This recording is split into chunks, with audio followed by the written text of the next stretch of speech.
Hi guys, welcome back to my channel. இன்றைக்கி வைகாசி விசாகத்தை முன்னிட்டு வீட்டிலேயே ஒரு சிம்பிளான பூஜை பண்ண போகிறோம். அதற்கான ப்ரிப்ரேஷன்லேருந்து பூஜை முடிவு வரை என்னென்ன பண்ணுறோன்னு இந்த விழாக்கில் ஷேர் பண்ண போகிறேன். ஸோ அதனால் வீடியோ ஸ்கிப் பண்ணாமல் முழுசாக பாருங்கள். வாங்க இப்போ நம்ம டேவை எப்படி ஸ்டார்ட் பண்ணுறோன்னு பார்க்கலாம். ஸோ இப்போ தான் நான் சாமி கும்பிட்றதுக்கு வேலைகள்லாம் ஸ்டார்ட் பண்ண போகிறேன். ஃபஸ்ட்டு கிச்சன்லேருந்து மஞ்சள் குங்குமம் எடுத்துகிட்டு வந்துட்டு இந்த டோருக்குலாம் வச்சுட்டு அதுக்கப்புறம் தான் 1 by 1 ஸ்டார்ட் பண்ண போகிறேன். இன்றைக்கி மார்னிங்கே பார்த்திங்க அப்படின்னா கொஞ்சம் சீக்கிரமாக எழுந்தாச்சு. காலையிலே பார்த்திங்க அப்படின்னா வீட்டெல்லாம் பெருக்கிட்டு மாப்லாம் போட்டுட்டேன். விளக்குகள் எல்லாத்தையுமே பார்த்திங்க அப்படின்னா தேர்ஸ்டே கழுவி ரெடி பண்ணி வச்சுருந்தேன். அதனால் பார்த்திங்க அப்படின்னா இன்றைக்கி கொஞ்சம் எனக்கு வேலை ஈஸியாக இருந்தது. அதுபோல் விளக்குக்கெலாம் பார்த்திங்க அப்படின்னா மஞ்சள் குங்குமம் நான் ஆல்ரெடி வச்சுருந்தேன். தேர்ஸ்டேவே வச்சுட்டேன். ஏன்னா ஃப்ரைடேவே நம்ம சாமி கும்பிடணும் இல்லைங்களா, அதுக்காக தேர்ஸ்டேவே எல்லா ஒர்க்குமே நான் கம்ப்ளீட் பண்ணி வச்சுருந்தேன். இப்போ டைம் பார்த்திங்க அப்படின்னா ஈவினிங் 5 o'clock ஆகிடுச்சு. நான் விளக்கேற்றுறதுக்கு முன்னாடி ஸோ இதெல்லாம் க்ளீன் பண்ணிக்கலாம் அப்படின்னு சொல்லிட்டு எல்லாத்தையுமே க்ளீன் பண்ணிக்கிட்டு இருந்தேன். மார்னிங் பார்த்திங்க அப்படின்னா அவசரமாக நாங்கள் கோயிலுக்கு கிளம்பி போயிட்டோம். ஸோ அதனால் பார்த்திங்க அப்படின்னா டவல் எல்லாமே அங்கங்கே போட்டு வச்சுருந்தாங்க. ஸோ எல்லாத்தையும் எடுத்துகிட்டு நீட்டாக அரேஞ்ச் பண்ணி வச்சுட்டு அதுக்கப்புறம் விளக்கேற்றணும். நானும் பார்த்திங்க அப்படின்னா வேலை எப்படியாவது சீக்கிரமாக முடிச்சிடலான்னு பார்த்தா 1 by 1 எனக்கு எக்ஸ்ட்ரா ஆட் ஆகிட்டே தான் இருக்குது. இந்த ரூமில் பார்த்திங்க அப்படின்னா சாரீ மடிக்காமே இருந்தது. இந்த சாரீ பார்த்திங்க அப்படின்னா ஆவுடையார் கோயிலுக்கு நான் விசிட் பண்ணியிருந்தேன் ஃப்ரைடேக்கு. நான் ஷார்ட்ஸ்லேயே மென்ஷன் பண்ணியிருப்பேன். பார்க்காதவங்க யாராவது இருந்தீங்கன்னா போய் பாருங்கள். ஆக்சுவலி இன்றைக்கி என்னுடைய பிளான் என்னென்னு பார்த்திங்க அப்படின்னா சக்கரை பொங்கல் வச்சு சாமி கும்பலாம் அப்படின்னு தான் என்னுடைய பிளான். கடைசியில் பார்த்திங்க அப்படின்னா வெள்ளை மட்டும் தாங்க இருக்குது, பச்சரிசியில் நெய் இல்லை. ஸோ சக்கரை பொங்கல் செய்கிறதுக்கு டைமும் இல்லை. அதுக்கப்புறம் பார்த்திங்க அப்படின்னா என் ஹஸ்பண்ட் பூ வாங்குறதுக்காக கடைக்கு போயிருந்தாங்க. ஸோ அவங்களுக்கு கால் பண்ணி சொல்லிட்டேன் ஃப்ரூட்ஸ் வரும்போது வாங்கிட்டு வந்துடுங்க, நம்ம அதை வச்சு சாமி கும்பிட்டுக்கலாம் அப்படின்னு சொல்லிட்டு. ஏன்னா டைம் பார்த்திங்க அப்படின்னா ஆல்மோஸ்ட் 5:45 கிட்ட ஆயிடுச்சு. இதுக்கப்புறம் நான் ஏதாவது செஞ்சு சாமி கும்பிட்றதுக்குலாம் லேட் ஆகிடும். என்னடா இவங்க இன்னும் ஆளை காணுமே நினச்சிக்கிட்டு இருந்தேன். கரெக்டாக பார்த்திங்க அப்படின்னா வந்துக்கிட்டு இருக்காங்க ஸ்லோவாக. என்ன தான் பண்ணிங்க அப்படி இவ்வளோ நேரம் என்ன ஆச்சு அப்படின்னு நானும் கேட்டுக்கிட்டு இருந்தேன். நான் வேறு வேலையை வெளியில் போயிட்டேன் அப்படின்னு எவ்வளோ ஈஸியாக கூலாக சொல்கிறாங்க பார்த்துக்குங்க. நான் அப்போ தான் திட்டிக்கிட்டு இருந்தேன். போகும்போதே சொல்லி தான் அனுப்பினேன் 6 மணிக்கு வேலை கேட்கணும், ஸோ சீக்கிரமாக வந்துடுங்க அப்படின்னு சொல்லிட்டு. வந்ததே பார்த்திங்க அப்படின்னா லேட், ஆல்மோஸ்ட் பார்த்திங்க அப்படின்னா 6 o'clock. ஸோ நான் வேகமாக பார்த்திங்க அப்படின்னா இந்த டோர் எல்லாமே க்ளோஸ் பண்ணிக்கிட்டு இருக்கேன். மெயின் டோர் மட்டும் தாங்க ஓப்பனில் வச்சுக்கிட்டு இருக்கேன்.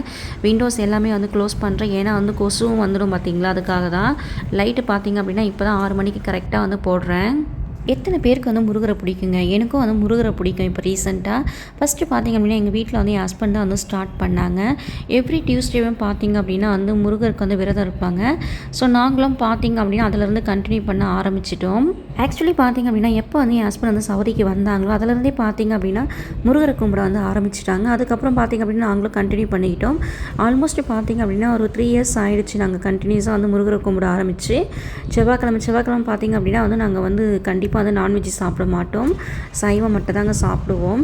சாமி கண்டிப்பாக கும்பிடுவோம், விளக்கேற்றிடுவோம் செவ்வாய்க்கிழமை. ஆனால் அதுபோல் ஒவ்வொரு முருகருக்கு விசேஷம் வந்தாலுமே கண்டிப்பாக நாங்கள் சாமி கும்பிடுவோம், பூஜை பண்ணுவோம் வீட்டில். இப்போல்லாம் யாரை கேட்டாலும் உங்களுக்கு எந்த சாமி பிடிக்கும் அப்படின்னா கண்டிப்பாக சொல்லுவாங்க முருகர் தாங்க பிடிக்கும் அப்படின்னு சொல்லிட்டு.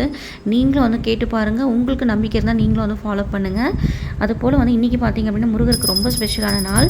ஸோ இன்றைக்கி நிறைய பேர் பார்த்திங்க அப்படின்னா கோயிலுக்குலாம் போய் தரிசனம்லாம் பண்ணுவாங்க.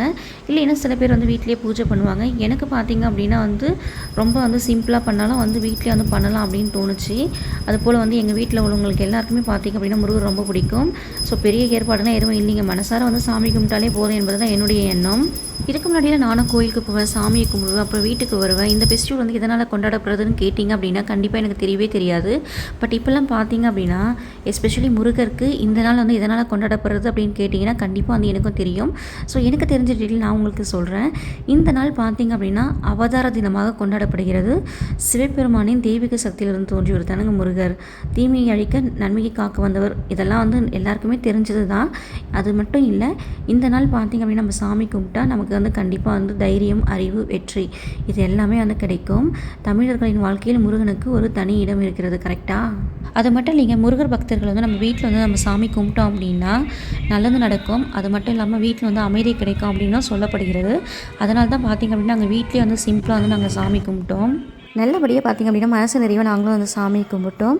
ஒரு 1/2 hour பார்த்திங்க அப்படின்னா அப்படியே சோஃபாவில் உட்காந்துட்டு முருகர் பாட்டு தாங்க கேட்டுக்கிட்டு இருக்கோம். அடுத்து பார்த்திங்க அப்படின்னா எனக்கு பெரிய ஒரு கடமை இருக்குங்க. ஆஸ் யூஷுவல் எப்பவும் போல் கிச்சனில் போயிட்டு நைட்டு டின்னர் செஞ்சுட்டு சாப்பிட்டு படுத்து தூங்க வேண்டியது தாங்க.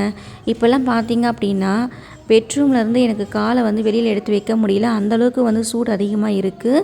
அப்புறம் பார்த்திங்கன்னா ஹால் வந்து ஹேர் கூலர் இருக்குது. கிச்சனில் மட்டும் பார்த்திங்க அப்படின்னா என்னால் நிற்கவே முடியாது, அந்தளவுக்கு பார்த்திங்க அப்படின்னா வேர்த்து ஊற்றும். வெயிலின் கொடுமைகள் தாங்க முடியவில்லை. இது எத்தனை பேருக்கு வந்து அனுபவம் இருக்குது, கொஞ்சம் வந்து தயவு செஞ்சு அந்த கமெண்ட் பாக்ஸில் வந்து கமெண்ட் பண்ணுங்கள். இந்த விழாக்கு உங்களுக்கு பிடிச்சிருந்ததுன்னா லைக் பண்ணுங்கள், கமெண்ட் பண்ணுங்கள், மறக்காமல் சப்ஸ்கிரைப் பட்டனை ப்ரெஸ் பண்ணுங்கள் மறக்காதீங்க. தேங்க்ஸ் ஃபார் வாட்சிங். See you on my next vlog. Bye.